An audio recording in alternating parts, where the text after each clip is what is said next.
السلام علیکم۔ آج 10 محرم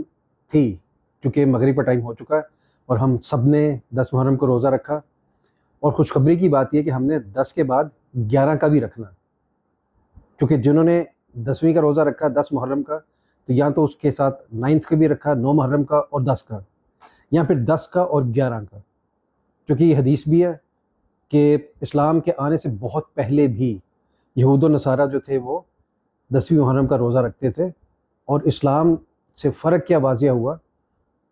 کہ 9 اور 10 ہم نے ملا کے روزے رکھے تاکہ ان سے ایک فرق، ایک ڈفرینسیشن ہو سکے۔ اور یہ بھی بہت فیمس ہے، بہت مشہور ہے کہ قیامت جو ہے وہ 10 محرم کو آئے گی اور جمعہ کا دن ہوگا اس دن۔ اس پہ اب آپ بھی ریسرچ کریں کہ یہ واقعی اس کی بیک گراؤنڈ، کوئی اس کی اوتھینٹک بیک گراؤنڈ ہے، نالج ہے اس میں۔ تو 10 محرم کی ہمیشہ سے بہت ہی امپورٹنس، سگنیفیکنس اور بہت ہی اہمیت رہی ہے ہسٹوریکلی۔